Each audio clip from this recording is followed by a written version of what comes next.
어, 네. 지금 사순절 기간입니다. 사순절은 이제 부활절 전에, 부활절 전 40일, 주일을 제한 40일, 그러니까 전체 합치면 약 46일 정도 되는 그 날짜를 우리 믿음의 조상들이 예수님의 고난을 생각하면서 함께 경건의 시간을 가졌던 그런 전통적으로 지켜왔던 그런 기간을 사순절이라고 합니다.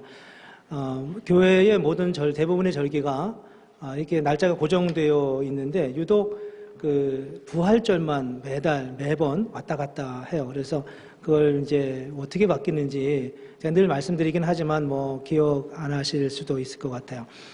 옛날에 동방교회하고 서방교회가 서로 다른 원칙을 가지고 부활절을 지켜서 이제 그것이 함께 모아지는 과정 속에서 부활주일은 이렇게 결정됐습니다. 춘분 후 만월 다음 주일 이렇게 됐습니다.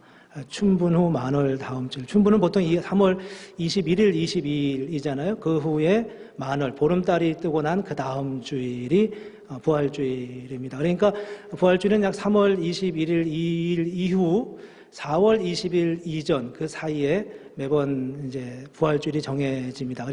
그로부터 역추적해서 40일, 46일 전 수요일부터 사순절이 시작이 되는데, 그래서 사순절이 시작하는 그 수요일을 제의 수요일이라고, as Wednesday라고 그렇게 말합니다. 제를 우리 고대 성경 속에 보면은 회개하고 회심하는 사람들이 제를 무릅쓰고 기도하는 그런 장면이 나와 있는데, 그래서 이제 회개하는, 참회하는 시간이다. 이렇게 해서 제의 수요일이라고 말합니다.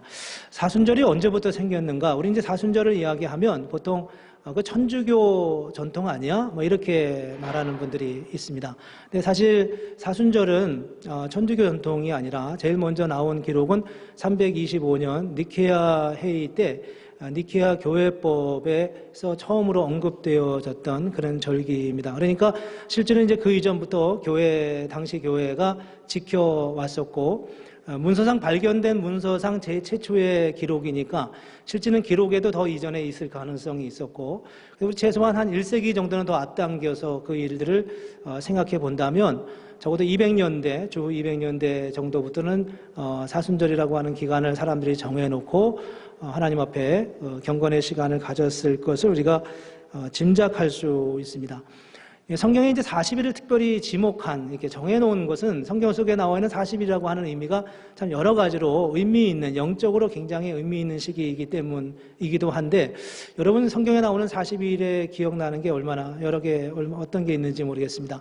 예를 들면 이제, 엘리야가 바알과 아사라 신과 850명의 바알과 아사라 선지자들과 영적인 대결을 하고 난 다음에 이제 그 아합 왕이 이 엘리야를 죽인다고 결심을 하자, 그 소식을 듣고서 이 엘리야가 아주 주랭랑을 치면서 도망을 가죠. 그 선지자가 그렇게 담대하게 850명의 이방 선지자들과 영적 대결을 하고 싸워서 이겼는데, 그렇게 아주 영적인 높은 어떤 경험을 하고 난 다음에 무슨 일인지 모르지만 그가 아주 영적인 탈진 상황에 빠져서 도망을 갑니다. 그래서 이제 로뎀나무 밑에, 광야 한가운데 있는, 사막 한가운데 있는 로뎀나무 밑에서 하나님 앞에 주님 나를 죽여달라, 이런 아주 그냥 탄식을 하죠. 그래서 이거를 가지고 이제 어떤 사람들은, 현대 사람들은 엘리야의 자살 충동이었다, 이렇게 말하는 사람도 있고, 엘리야가 우울증이 있었다, 이렇게 말하는 사람들이 있는데 좀 너무 과장된 해석인 것 같고, 어쨌든 그런 경험을 하고 난 다음에 이 엘리야가 굉장히 탈진하고 그 로뎀나무 밑에서 그렇게 있는데, 그래서 지쳐가지고 그냥 잠들었는데 하나님이 까마귀를 통해서 그에게 떡과 물을 가져다 주고 그것을 먹고 힘을 차리게 하고, 엘리야가 또 지쳐가지고 다시 또 자고 나면 또 깨워서 먹을 것을 주고, 이러면서 이제 엘리야가 힘을 냅니다. 힘을 내고 그 로뎀나무 밑에 광야, 그 지명이 정확히 어딘지는 모르지만 거기서부터 이제 그 시내산까지 이제 걸어서 갑니다. 근데 그때 성경 열왕기상 17장 8절에 보면 이렇게 이에 일어나 먹고 마시고 그 음식물의 힘을 의지하여 40주 40야를 가서 하나님의 산 호렙에 이르렀다. 이렇게 말씀합니다. 먹고 힘을 의지해서 가긴 했는데 나머지 40일 동안 걷는 동안은 이 엘리야가 먹지 않은 거잖아요. 거의 금식을 하다시피 하면서 시내산까지 가서 거기서 하나님을 다시 경험하고 만나고 기력을 회복하는, 영적인 힘을 회복하는 그런 장면이 나와 있습니다. 40일이라고 하는 의미가 우리가 40이라고 하는 날짜, 숫자의 의미를 굳이 너무 많이 부여할 필요는 없지만 40일은 하나님과 인간과의 어떤 만남 속에서 우리의 영적인 어떤 회복과 영적인 힘을 재충전하는 데 있어서 많이 인용되었던 그런 날짜였음을 보여줍니다. 그 외에도 여러 가지가 있죠. 예수님께서 40일 동안 금식하며 줄이시면서 기도하신 장면이 나와 있고요. 또 모세가 시내산에서 40일 동안 하나님의 계명과 이 십계명을 받는 과정 속에서 40일씩 여러 번에 걸쳐서 시내산에서 기도했던 장면이 나와 있고요. 노아 홍수 때 홍수 비가 얼마큼 내리냐면 40일 동안 그치지 않고 내렸다. 이런 말씀도 있습니다. 이런 여러 가지 이제 일들을 근거해서 사람들이, 우리의 조상들이 예수님의 그 부활주일 이전까지 40일 동안 그들이 경건의 삶을 살아가고 늘 평소에도 기도하지만 더 열심히 기도하면서 그들의 영적인 잃어버렸던 힘을 회복하는 그런 기회로 삼았습니다. 그래서 우리도 이제 이 기간 동안에 전통 예배라고 하는 좀 다른 컬러의 예배를 드리면서 그래 우리도 이번 기회에 우리가 영적으로 새 힘을 좀 얻었으면 좋겠다. 그런 마음으로 교회적인 행사로서가 아니라 우리 개개인이 하나님의 은혜를 새롭게 충전받는 그런 기회가 되었으면 좋겠습니다. 이 기간 동안에 우리가 이제 로마서 8장에 있는 말씀을 6번에 나눠서 함께 나누려고 합니다. 성경 속에 있는 말씀들 중에서 어느 말씀을 더 중요하거나 덜 중요하다 이렇게 말하는 것은 그렇게 옳은 것은 아닌데 그럼에도 불구하고 시대적인 상황 때문에 마틴 루터가 종교개혁을 일으키면서 그 구교의 복음에 잃어버린 그 당시 상황에서 복음의 본질을 잃어버렸던 그 상황을 너무 안타까워하면서 그 마틴 루터가 종교개혁을 일으켰을 때 이 로마서를 아주 중요하게 여겼습니다. 이전 중세 교회가 로마서에서 나오는 아주 중요한 말씀의 진리를 잃어버렸다고 생각해서 로마서를 굉장히 중요하게 여겼고 그 마틴 루터는 이 로마서가 마치 우리에게 있어서 다이아몬드 반지와 같다 그렇게 표현을 했습니다. 다이아몬드와 같다. 그리고 로마서 8장은 그 다이아몬드 반지 위에 있는 다이아몬드와 같다 그렇게 설명을 했습니다. 그만큼 로마서 8장이 어떤 복음에 대한 부분을 설명하는데 굉장히 중요한 핵심적인 말씀입니다. 우리가 제자훈련 사명자반을 하면 우리가 로마서 8장을 함께 이렇게 분석하면서 보는데 이제 오늘부터 우리가 6주 동안은 설교 패턴으로 봐서 좀 다르게 나누게 되긴 하겠지만 이 말씀을 통해서 우리가 복음을 깨닫는 그런 시간이 되었으면 좋겠습니다. 세상에는 두 가지 원리가 있다고 생각합니다. 두 가지 법이 지배한다고 생각합니다. 하나는 율법이고 다른 하나는 은혜입니다. 율법이라고 하는 아주 중요한 그 어떤 원리, 어떤 법이 이 세상을 지배하는데 그 율법이라고 하면 우리가 흔히 말하는 우리가 너무 익숙한 부분인데 행한 대로 보상을 받는 인과응보적인 원리를 가지고 살아가는 게 바로 율법이죠. 열심히 살면 좋은 대가를 받고 게으르게 살면 부정적인 대가를 받습니다. 선을 행하면 보상이 오지만 악을 행하면 심판과 형벌을 받습니다. 사람들은 다 누구나 뿌린 대로 거두고 일한 만큼 보상을 받습니다. 율법에는 공평이 매우 중요한 원리이죠. 성공하고 싶은 사람은 열심히 공부해야 됩니다. 그건 마땅한 말이죠. 성실한 사람으로 훈련을 받아서 다른 사람보다 더 탁월한 능력을 갖춘 사람이 되고자 힘쓰는 것은 마땅하고 합당한 일입니다. 탁월함은 매우 중요합니다. 우리는 세상에 존재하는 대부분이 다 이 원리 아래서 움직여진다고 생각합니다. 그리고 그렇게 살아가죠. 이게 바로 율법적인 사고고 율법적인 세계관입니다. 그런데 세상에는 이런 세계관 말고, 이런 원리, 이런 법 말고 또 하나의 법이 있습니다. 또 하나의 원리가 있습니다. 그게 뭐냐 하면 바로 은혜라는 것입니다. 은혜는 우리 은혜의 법, 은혜라고 하는 것은 우리에게 그렇게 익숙한 것은 아닙니다. 특히 현대 세계에서는 더더군다나 이 은혜가 익숙하지 않습니다. 은혜를 한마디로 말하라고 한다면 거저받은 것입니다. 거저받은 것, 내가 거저받은 게 있나? 이런 생각을 할 수 있죠. 그러나 조금 더 생각해 보면 우리는 온통 우리 주변에는 거저받은 것들 속에서 우리가 감싸고 휩싸여 살아가고 있다는 것을 알게 됩니다. 우선 제일 먼저 생각할 수 있는 게 우리의 생명입니다. 생명은 우리가 거저받은 거죠. 부모님으로부터 거저받은 것입니다. 우리가 노력하거나 우리가 애써서 얻은 게 아니었습니다. 두 번째, 따라서 그와 동시에 이어져 오는 게 있는데 그게 뭐냐 하면 바로 부모의 사랑과 희생과 헌신입니다. 부모의 사랑은 거의 절대적이라는 사실을 우리는 너무나 잘 알고 있죠. 부모의 사랑을 노력해서 얻은 것도 아니고 요구해서 얻은 것도 아닙니다. 그냥 주어진 것입니다. 만약에 우리에게 부모의 사랑과 부모의 헌신이 없었다면 우리는 여기에 존재하지 않았을 것입니다. 부모 중에는 물론 합당하지 못한, 그렇게 성실하지 못한 부모들도 우리 주변에는, 이 세상에는 여러 있긴 하지만, 그리고 많은 사람들이 요즘은 부모에게 상처를 받았다, 이런 식의 말들을 참 쉽게 하기도 하지만, 그럼에도 불구하고 부모의 사랑과 헌신이 없이는 우리는 존재할 수 없었을 것입니다. 그 외에도 우리가 의식하지 못하는 사이에 흔히 교회 학교 다닐 때 윤리 시간에 말하던 자연의 대지, 이런 공기와 햇빛과 이런 것들을 우리가 거저받은 거라는 표현을 참 많이 합니다. 그뿐만이 아니라 사실 이 사회 구조도 우리는 거저받은 측면이 참 많이 있습니다. 사회 구조, 시설, 조직 같은 겁니다. 일정 부분 우리도 그 사회가 만들어져 가는데 공헌하고 헌신하는 측면이 전혀 없지는 않지만 우리가 받는 거에 비해서 우리가 공헌하는 부분은 아주 미미하고 적은 부분이 아닐 수가 없습니다. 우리는 이미 만들어진 시스템 속에서 교육을 받기도 하고 또 행정적인 도움을 받기도 합니다. 우리가 억울한 일을 당하면 개인적으로 그 억울한 일을 갚을 수는 없지만, 요구할 수는 없지만 우리는 국가 공권력이라고 하는 어마어마한 힘을 등지고 그에게 무엇인가를 요구할 수 있는 합법적인 요구, 나의 권리와 나의 필요를 채울 수 있는 그런 사회 시스템 속에서 살아가고 있습니다.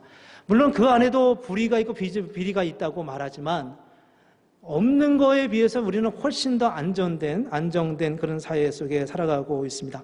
이런 걸 말하라고 하면 수없이 많을 거예요. 경찰의 도움과 또 의료시설의 도움과 군인의 도움을 통해서 우리는 알지 못하게 수많은 도움을 받고 살아갑니다. 주어진 것과 내가 노력해서 얻는 것 사이에 어느 것이 더 크겠습니까? 근데 이런 생각을 하면 그야 설교자가 그렇게 이야기하는 건 당연히 그냥 얻는 게 많습니다. 그러나 그건 나만 받는 건 아니잖아요. 이렇게 이제 우리가 반문할 수 있겠지만 어쨌든 우리는 사람들이 생각하지 못하는 그런 측면이 우리에게 훨씬 더 많은 것을 부정할 수가 없습니다. 그럼에도 불구하고 우리는 늘 우리 안에 그런 마음이 있습니다. 내가 노력한 만큼 얻지 못하고 살아간다, 이런 생각입니다. 다른 사람은 더 훨씬 나보다 부유하고 좋게 살아가는데 나는 그렇지 못하다는 아쉬움이 우리에게 있습니다. 왜 그런 생각이 우리에게 여전히 있을까요? 여기서 우리는 성경적인 답을 한번 찾아보아야 합니다. 내가 노력한 만큼 누리지 못한다고 하는 우리의 느낌은 사실 맞다고 생각합니다.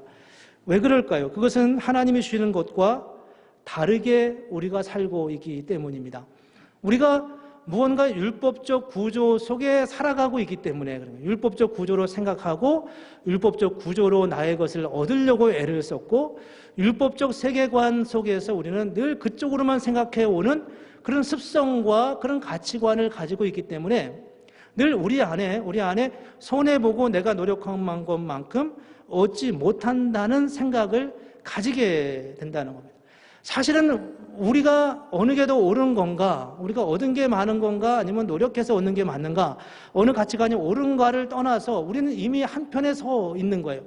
그리고 그 입장에서 모든 걸 판단하고 생각하기 때문에 우리는 늘상 그 속에서 늘 갈증과 일종의 피해의식과 그리고 아쉬운 마음이 우리에게 늘 남아있어서 그 다람쥐 쳇바퀴 도는 그 속에서 헤어나지 못하는 겁니다. 설교 후반부에 말씀을 드리려고 했는데 이건 마치 열차를 타고 가는 것과 같다고 생각합니다. 어떤 열차를 타고 가느냐에 따라서 우리의 삶의 방향이 지워지는 겁니다. 내가 지금 가려고 하는 곳이 서울인데 부산을 향해 가는 열차를 타면 아무리 노력을 해서 서울 방향으로 뛰어가도 우리는 부산에 도착할 수밖에 없습니다. 내가 가는 곳이 서울인데 대전을 향해 가려고 하면 아무리 내가 노력을 해도 우리는 대전으로 갈 수밖에 없습니다. 우리가 하나님의 은혜를 누리고 살기를 원하고 정말 거저받은 것이 그렇게 많다고 하는데 왜 나는 그런 걸 못 누리고 살아갈까? 그것은 어쩌면 우리가 지금 타고 있는 열차가 전혀 다른 방향을 향해서 가고 있을 가능성이 많기 때문이라는 겁니다. 그래서 우리가 지금 이 두 가지 가치관, 두 가지 이 큰 세상을 지배하는 두 가지 원리를 가지고 살아가는데 중요한 것은 우리가 어떻게 살아갈 건가도 중요하지만 우리가 어느 열차에 지금 타고 있는가도 그걸 점검해 보는 게 더 중요하다고 생각하는 겁니다.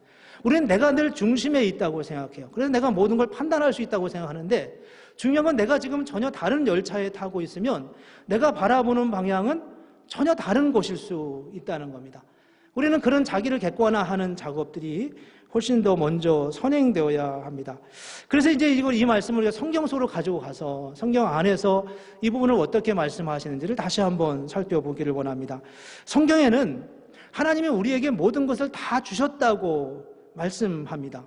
성경에 이런 구조가 참 많이 나와요. 일단 창세기 1장, 2장, 3장에 보면 하나님이 세상을 창조하셨잖아요. 그리고 보시기에 좋았다고 말씀하셨고 하나님이 남자와 여자를 창조하시고 하나님이 그들에게 복을 주시며 그들에게 말씀하시되 생육하고 번성하라 땅에 충만하라 땅의 모든 것을 다스리라 바다의 물고기와 하늘의 새와 땅에 움직이는 모든 짐승을 다스리라 다 관리하라고 말씀하십니다. 이 모든 것을 다 너희에게 준 것이라고 말씀하고 있습니다. 그게 세상의 출발점이었습니다. 아담과 하와의 입장에서 볼 때 모든 것은 다 처음부터 주어진 것이었습니다. 받지 않은 것이 하나도 없습니다. 그건 성경 이야기잖아요. 조금만 더 생각해 보면 좋겠네요. 그건 받지 않은 것이 없어요. 그런데 인간이 창세기 3장에 보면은 아담과 하와가 뱀의 유혹을 받습니다. 하나님은 모든 것을 다 주셨다. 다만 선악을 알게 하는 나무의 실과만은 먹지 말라. 이렇게 말씀했죠. 근데 뱀이 이렇게 유혹을 하잖아요. 그거 먹으면 너희들이 하나님과 같아질까 싶어서 하나님이 먹지 말라고 하는 거야. 그 나머지 하나조차 먹으면 너는 하나님과 동등해질 거야. 이렇게 말합니다. 이때 아담과 하와가 그 말을 듣고 선악을 알게 하는 선악과를 보니까 먹음직도 하고 보암직도 하고 지혜롭게 할 만큼 탐스럽기도 했다. 그렇게 말하고 있습니다. 전혀 다른 시각으로 세상을 보기 시작한 거예요. 전혀 다른 시각, 다른 관점으로 어떤 상황을 판단하기 시작했습니다. 내가 스스로 무엇인가를 얻지 않으면 내가 마땅히 얻을 수 있는 권리를 놓칠 수도 있겠다. 이런 생각을 처음 아담과 하와가 생각하기 시작합니다. 그래서 그때부터 이 아담과 하와는 하나님의 영역은 무시할 건 아니지만 내 것을 챙겨야 되겠다. 이런 생각을 아담과 하와가 하죠. 꼭 우리하고 같은지 않으나요? 우리도 예수를 믿으면서 그런 생각 하잖아요. 하나님을 믿긴 믿지만 내 것은 내가 챙겨야 하겠다. 이런 생각을 그가 하기 시작합니다. 이때부터 인간은 스스로 노력해서 무엇인가를 만들어 가려고 하는 끊임없는 노력을 하기 시작합니다. 그 결과로 인류는 문명이라는 것을 만들어냅니다. 오해하지 않으려고 말씀드리는데 문명의 창조, 문명의 발전을 하나님이 거부하냐? 그건 아닙니다. 그러나 인간 문명, 성경에 나오는 인간 문명의 발전이 하나님으로부터 떨어지는 순간, 하나님에 대한 신뢰를 잃어버리는 순간부터 그게 기점이 돼서 뭔가 우리 것을 만들어야 되겠다라고 하는 시점에서 문명이 발전되기 시작합니다. 문명의 발전을 하나님이 거부하는 것은 아니지만 그럼에도 불구하고 인간 문명의 시작은 그 하나님에 대한 불신에서부터 시작이 되었다는 거죠. 그래서 만든 게 뭐였나요? 그래서 만든 게 바벨탑이었습니다. 하늘에 닿는 바벨탑을 쌓자. 하늘이, 그들이 생각하는 하늘이 어딘지는 모르지만 인간이 다다를 수 있는 최고의 경지에까지 이르러 보자. 그 이유가 무엇일까요? 그래서 하나님이 다시 노아의 홍수 때처럼 홍수를 일으켜도 그 홍수로 덮을 수 없을 만큼 탑을 높이 쌓자. 외부의 재난으로부터 우리를 보호하자. 이게 문명의 출발이었습니다. 외부의 어떤 압제와 어려움으로부터 우리 자신을 보호하자는 게 문명의 출발이었고 그들의 생각이었습니다. 하나님이 그들의 생각을 아시고 언어를 혼잡케 해서 그 일이 끝까지 이루어질 수 없게 만들었습니다. 내가 직접 만들고 통제해야 완전한 보호를 보장할 수 있겠다. 이게 율법적 사고였습니다. 그리고 성경은 이것을 죄라고 말하고 있습니다. 우리는 죄라고 하면 하나님을 기분 나쁘게 하는 것이라고 생각합니다. 그래서 하나님께서 인간을 구속하는 수단으로 율법을 만들었고 그 율법을 어기는 것이 죄라고 생각을 합니다. 이게 우리가 일반적으로 생각할 수 있는 성경적인 죄의 개념이라고 생각하는데 사실은 그거보다 우리가 더 먼저 깊이 이해해야 될 것은 성경이 말씀하는 죄는 하나님이 공급하시는 것으로 살도록 창조된 인간이 그 은혜를 잊어버리고 내 방법으로 살겠다고 시도하는 게 그게 바로 죄의 출발입니다. 하나님은 우리에게 넉넉하게 우리의 삶을 풍성하게 공급하겠다고 약속하셨는데 하나님의 방법이 아니라 내 방법으로 살아보겠다고 시도하는 것, 출발하는 것, 그게 바로 죄의 줄기원이라는 거죠. 그래서 인간의 그런 결정과 삶의 방향은 필연적으로 실패할 수밖에 없는 삶의 자리에 이르게 됩니다. 그렇게 발전된 사회에서 자신들의 꿈을 성취하고 향락을 즐기기를 기대했던 사람들, 내가 노력하면 무엇인지 얻을 수 있을 것이라고 생각했던 그런 사람들의 삶의 모습은 번번이 인류 역사 속에서 그것이 긍정적인 결과를 갖지 못한 것을 보여줍니다. 하지만 하나님은 어떤 분이신가요? 하나님은 당신의 사람을 세우셔서 당신의 뜻을 성취해 가십니다. 근데 이게 안 되지 않습니까? 온 세상이 다 그렇게 가버렸으니까. 온 세상이 다 하나님을 등지고 자기 문명을 발전시키며 자기 나름대로 외부의 그 재난과 어려움을 또 우리를 보호하겠다. 그 외부 중에 하나는 하나님도 포함되는 거죠. 그런 생각을 가지고 다 가는 그 상황 속에서 하나님이 인류를 구속하시기 위해서 한 사람을 택했습니다. 한 사람을 택할 수밖에 없었던 것 같아요. 한 민족을 택할 수 있었겠습니까? 다 무리지어 그 방향으로 가고 있는데 한 사람을 택했는데 그 사람이 누구냐 하면 바로 아브라함이었습니다. 아브라함을 갈대아 우루, 바벨론, 지금으로 말하면 우리가 아는 대로는 메소포타미아 문명의 발상지의 가장 근원지였던 그 바벨론, 그 메소포타미아 갈대아 우르라고 하는 곳에 가장 문명이 발전된 그곳에서 아브라함을 불러서 가나안이라고 하는 사람들이 빈번하게 소통하고 지나다니지만 문명의 발전이라고 말하기는 어려운 그런 가나안 지역으로 하나님께서 아브라함을 불러내십니다. 그리고 거기서 75세가 된 아브라함에게 내가 너에게 아들을 줄게 이렇게 말하죠. 아들을 줄게. 근데 그 아들을 준다고 이야기하고서도 무려 24년 동안이나 아무 소식이 없이 그냥 세월이 지나가는 거예요. 아브라함의 나이가 99세가 되었고 그의 부인 사라의 나이가 89살이 되었습니다. 거짓말인가 봐. 잘못 들었는가 봐. 이제는 다 불가능해. 이제는 하나님도 할 수 없어 라고 생각하는 그 순간 그때 하나님이 아브라함에게 다시 나타나셔서 명년 이맘때, 내년 이맘때에 너가 아들을 낳을 거다라고 말씀합니다. 그리고 그 이듬해 정말 아들을 낳았습니다. 그의 이름을 우리가 아는 대로 이삭이죠. 아들을 낳고 아브라함이 무슨 고백을 했을까요? 이건 정말 하나님이 주신 거야 라고 말했습니다. 그는 다 포기했잖아요. 그렇죠? 뭐 하나님과의 관계에 뭐 그렇게 신경 쓸 건 아닐런지 모르지만 어쨌든 자기 마음속에서 아들에 대한 소망은 이미 끊어졌습니다. 더 이상 아들을 욕심내는 것은 하나님도 부담스럽게 만드는 거고, 그거는 인간적으로 원치 않은 생각이고, 그거는 지나친 어린아이 같은 그런 그런 소망일 뿐이야 라고 다 내려놨는데 그 상황에서 하나님이 아브라함에게 아들을 주신 거예요. 거저 주신 것이었습니다. 은혜로 주신 것이죠. 그냥 얼마나 이 아들을 놓고서 감사했겠어요. 얼마나 기뻤겠습니까? 거저 받은 아들. 내가 20대, 30대에 정말 우리가 청춘 남녀가 만나서 열심히 살고 우리 자녀도 잘 낳아서 정말 건강하게 잘 세워 키우자, 이런 꿈을 꾸고 아이를 낳은 게 아니라 완전히 포기한 상황에서 아들을 얻었을 때 그때 그 아브라함의 마음이 어땠을 거냐는 겁니다. 이건 정말 감격스럽지 않을 수 없지 않았겠어요? 그게 바로 은혜의 사건이라는 겁니다.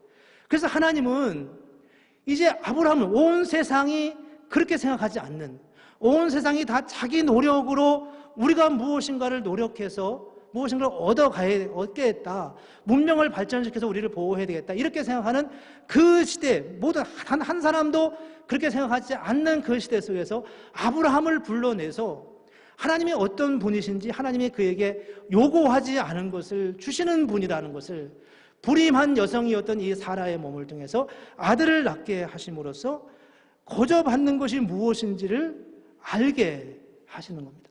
거저 받은 게 뭔지를 알게 하는 거죠. 하나님의 은혜가 무엇인지를 알게 하는 거예요. 창세기 1장 2장에서 세상을 만드시고 아담과 하와를 지으시고 그가 모든 것을 다 그에게 주셔서 온 천지에 다 너 것이야, 내가 먹을 수 있는 거 다 먹을 수 있고 무엇인지 하고 다 관리하고 내가 할 수 있어, 이렇게 말했던, 다 은혜로 주어졌던 것을 스스로 사람들이 하나님에 대한 신뢰를 잃어버리면서 거부하고 자기들끼리 운명을 만들어 가려던, 그래서 결국은 멸망으로 갈 수밖에 없는 그 인류의 문명 속에서 하나님이 여러 사람을 불러서 할 수 있으면 할 수 있었을 텐데, 하셨을 텐데 한 사람밖에 부르지 못해서 그 한 사람을 불러놓고서 그를 25년 동안 기다리게 해서 완전히 포기하고 완전히 절망하게 하고 더는 방법이 없다고 하는 것을 느끼게 한 다음에 내가 주제, 이건 내가 주는 선물이야 라고 말하셨던 하나님의 메시지가 얼마나 간절했냐는 겁니다. 얼마나 이 사고의 전환이 얼마나 어려우면, 얼마나 은혜라는 것이 우리에게 힘든 거라면 이 은혜를 알게 하기 위해서 하나님이 아브라함을 그렇게 사용하신다는 거죠. 마음이 막 울컥해서 그게 하나님의 사랑이었습니다. 그게 바로 은혜가 통치하는 세상이라는 거예요. 그게 바로 하나님이 우리를 부르시고 우리를 이끌어 가시는 구원의 역사라는 거죠. 아브라함의 손자 야곱이 있잖아요. 그는 아주 교활한 사람이라서 자기가 뭐든지 하면 된다는 사람이었어요. 그래서 열심히 사기치고 열심히 남의 것 빼앗기고 때로는 빼앗기기도 하고 때로는 빼앗기도 하고 이러면서 세월을 보내다가 나중에 아들, 그가 정말 사랑했던 상속자로 삼으려고 했던 요셉을 잃어버리고 그가 죽었는 줄 알았는데 130세가 되어서 애굽에 내려갔더니만 애굽의 총리가 되어 있는 아들을 만나지 않습니까? 자기가 그토록 노력했지만 아무것도 얻은 것이 없고 오히려 빼앗겼는데 자기 노력과는 아무런 상관없이 130세가 되어서 애굽의 총리가 되어 있는 아들을 만나는 이 아버지의 마음, 내가 노력해서 얻은 것은 아무것도 없지만 정말 하나님이 주신 것은 너무나 놀랍고 내 삶을 풍성하게 하셨다라는 것을 그가 경험하게 됩니다. 중요한 것은 다 하나님이 주셨다는 거예요. 그리고 이 하나님이 주셨다고 하는 은혜의 사건을 우리는 너무 쉽게 생각하지만 사실은 우리가 지금 타고 있는 열차가 은혜의 열차가 아니라 우리가 율법적인 열차를 타고 있기 때문에 아무리 하나님의 은혜를 생각하려고 해도 알 수가 없는 거예요. 알 수가 없는 거예요. 열차를 바꿔 타지 않으면, 우리의 생각이 근본적으로 바뀌어지지 않으면 하나님의 은혜가 무엇인지를 우리는 알 수 없어요. 우리는 늘 내가 은혜를 아는 것 같지만 그거는 우리가 노력하는 것 좀 보태주기를 원하는 거지 우리의 삶의 근본 자체가 거기에 놓여져 있지 않다는 것입니다. 오늘 로마서 8장은 바로 그런 부분을 우리에게 말씀하고 있습니다. 로마서 8장 1절에 이렇게 시작합니다. 그러므로 이제 그리스도 예수 안에 있는 자에게는 결코 정죄함이 없다. 그리스도 예수 안에 있는 자에게는 결코 정죄함이 없다. 죄로 정함이 없다는 거예요. 심판받지 않는다는 거죠. 억울하게 살 이유가 없다는 겁니다. 어떤 것도 하나님이 주시는 것을 우리가 못 누릴 이유가 없다는 거예요. 모든 것은 다 그분으로부터 우리에게 온 것이며 그분은 우리에게 기꺼이 당신이 가진 모든 것을 주실 의향을 가지고 있다는 거예요. 어떤 상황에서도 우리는 두려워할 이유가 없고 어떤 상황에서도 우리는 나빠할 이유가 없어요. 그러므로 이제 그리스도 예수 안에 있는 자에게는 예수 그리스도께서 우리를 위해서 십자가에 죽으셨습니다. 그리고 그분이 우리를 당신의 하나님의 자녀로 삼으셨습니다. 여러분, 세상에 왕의 아무리 충실한 신하도 왕의 재산을 공유할 수는 없어요. 그러나 왕의 아들이 되면, 양자가 되면 왕의 모든 것을 다 공유하는 특권을 누리게 됩니다. 하나님은 우리를 당신의 양자로 삼았다고 말씀하는 거예요.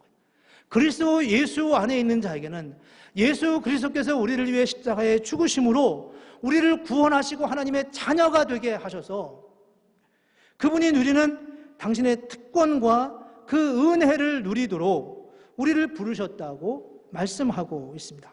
원래의 자리로 이렇게 다시 옮기시는 것입니다. 세상을 창조하시고 하나님이 다 넣어줄게 이렇게 말씀했습니다. 아브라함을 부르시면서 그에게 100세가 돼서 아들을 얻고 봐라, 내가 주는 거 뭔지 알지? 이렇게 사는 거야 세상은. 이렇게 말씀하셨습니다. 그래도 하나님 사람들이 주님께 돌아오지 않자 하나님이 당신의 아들을 내주시면서 내 아들을 대신해 너의 죄를 갚고 너는 이제 죄 없는 자가 됐어. 이제 나와 함께 내가 주는, 내가 누리기를 원하는, 내가 함께 공유하기를 원하는 그 은혜를 누리자고 말씀하고 있습니다. 은혜로 사느냐 율법으로 사느냐는 바로 그런 원리와 같다는 것입니다. 우리도 모르는 사이에 하나님의 그 은혜의 자리에 나아가지 못해요. 2절에 보면 이런 말씀이 있습니다. 이는 그리스도 예수 안에 있는 생명의 성령의 법이 죄와 사망의 법에서 너를 해방하였다. 우리를 엉거매고 있는 율법적인 법, 죄와 사망의 법에서 생명의 성령의 법이 예수 그리스도께서 우리를 위해 십자가에 죽으심으로 인하여 이루어진 그 놀라운 하나님의 주권과 그 은혜의 법이 우리를 지배한다는 거예요. 우리를 해방시켰다는 것이죠. 우리를 하여금 무엇이든지 할 수 있는 거예요. 부산을 가려면 부산행 열차를 타야 하고 속초를 가려면 속초행 열차를 타야 하듯이 우리가 이제 영원한 소망을 가지고 정말 인생 본래의 목적을 찾아서 하나님이 우리에게 주시는 본래의 은혜와 그 행복을 누리며 살아가려고 한다면 예수 그리스도로 인하여 그분이 운전대를 잡고 계시는 그 운전대를 잡고 계시는 그 열차를 타야, 그래야 우리가 하나님의 은혜를 누릴 수 있다고 말씀하고 있습니다. 3절에는 이 말씀을 뭐라고 말씀하냐면 그 일을 위해서 내가 바로 십자가에 내 아들을 죽게 했다고 말씀하고 있어요. 그렇게 우리를 사랑하시고 우리를 부르시는 하나님의 역사가 바로 여기에 나와 있습니다. 그래서 우리는 이제 그런 생각을 하죠. 그러면 나 아무것도 안 해도 되냐? 이런 질문을 합니다. 꼭 이런 질문은 율법의 열차를 여전히 타고 있는 사람들이 그 질문을 합니다. 4절에 보면 이렇게 말씀했어요. 4절을 보시면 육신을 따르지 않고 그 영을 따라 행하는 우리에게, 성령의 열차를 타고 있는 우리에게 율법의 요구가 이루어지게 하신다라고 말씀합니다. 율법의 요구가 이루어지게 한다. 그 놀라운 하나님의 은혜를 누릴 수 있도록, 행할 수 있도록 하신다는 겁니다. 어떤 거를 해도 잘 안 되는데 은혜 안에 거하면 그 은혜가 우리로 하여금 그 일을 하게 한다는 겁니다. 율법적 구조는 할 수 없었던 많은 일들이 은혜의 열차를 타고 나면 그 열차 안에서 하나님은 우리에게 생명을 공급하시고 힘을 주시고 능력을 주셔서 척박한 땅을 걸어가지만 거기서 꽃이 피게 만들 수 있고 힘들고 고난의 삶의 자리에 가지만 그 삶을 아름답게 만들어 갈 수 있고요. 공동체가 힘들고 어렵고 갈등하고 그러지만 그럼에도 불구하고 그 공동체를 아름답고 멋지게 만들어 갈 수 있는 그런 힘과 능력을 하나님이 우리에게 만들어 힘을 공급해 주신다는 거예요. 그게 바로 은혜의 열차를 탄 사람만 할 수 있다는 거죠. 모든 것이 다 주님으로부터 왔음을 고백할 수 있는 사람만 바로 그 일을 할 수 있다고 말씀하고 있습니다. 아브라함이 아이를 낳는 것처럼 야곱이 130세가 되어서 비로소 총리가 된 아들 밑에서 17년 동안 정말 평안하게 정말 이게 천국이구나라고 생각하면서 누렸던 그 은혜를 누릴 수 있는 것처럼 말이죠. 그렇게 은혜의 역사가 일어난 그 역사가 마태복음 1장에 가면은 아브라함과 다윗의 자손 예수 그리스도의 세계라고 말씀합니다. 그것이 바로 예수 그리스도를 통해서 우리에게 이루어지는 하나님의 역사입니다. 누가 그 일을 할 수 있었겠습니까? 누가 그 일을 감당할 수 있겠습니까? 그건 아브라함의 탁월함이 아니라 하나님의 계획이었습니다. 하나님은 지금도 저와 여러분이 예수님이 운전하시는 열차를 타고 그분과 함께 인생의 길을 함께 걸어가기를 원하십니다. 그분은 저와 여러분을 향한 구체적인 계획을 가지고 있다고 말씀하셨습니다. 그분은 우리를 은혜의 열차에 태워서 함께 대화하며 함께 은혜를 나누기를 원하십니다. 우리가 하는 것이 아니라 그분이 하시는 거라는 거예요. 우리는 그분의 인도하심을 받아 살아갑니다. 그분이 계획하시고 그분이 인도하시고 그분이 함께 그 일을 이루어 가십니다.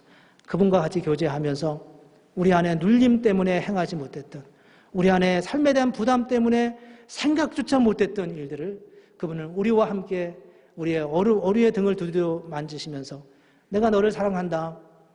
힘을 잃지 말어. 내가 너한테 아이디어 줄게. 내가 너에게 삶을 회복할 수 있는 힘을 줄게.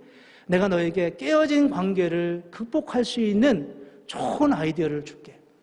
우리가 힘들고 어려워서 생각조차 하고 싶지 않았던 그런 부분들도 주님이 우리가 그 은혜의 열차를 타면 주님이 우리에게 속삭이듯이 말씀하시는 겁니다. 그게 바로 로마서 8장 1절부터 4절에서 말씀하고 있는 대전제였습니다. 우리가 알 것은 세상은 항상 이런 은혜 안에서만 온전하게 작동할 수 있다는 겁니다. 우리가 은혜가 없으면 세상에서 승리할 수 없다고 성경은 말합니다. 우리에게 은혜가 없으면 우리는 율법적인 세상을 이길 수 없습니다. 세상을 율법적으로 사는 것은 우리를 지치게 하고 피곤하게 합니다. 율법적인 조건 아래서는 어떤 것도 끝까지 달려갈 수 없습니다. 그러나 은혜 안에 들어오면 율법을 이룬다고 말씀합니다. 율법을 성취하고 다른 사람들을 사랑할 수 있고 또 다른 사람들을 섬길 수 있는, 넉넉히 이기고 자유해지는, 그 안에서 정말 바다보다 더 넓은 곳에서 헤엄을 치듯이 수영하듯이 그런 무한한 자유와 기쁨을 누린다고 말씀하고 있습니다. 오늘 이 말씀을 함께 나누는 저와 여러분 안에 하나님이시는 그런 진정한 예수님이 우리 구원 열차의 운전자가 되어 주셔서 우리를 함께 이끌고 가시는 그런 은혜의 자리에 함께 동참하시기를 주님의 이름으로 축복합니다. 함께 기도하겠습니다. 이 시간에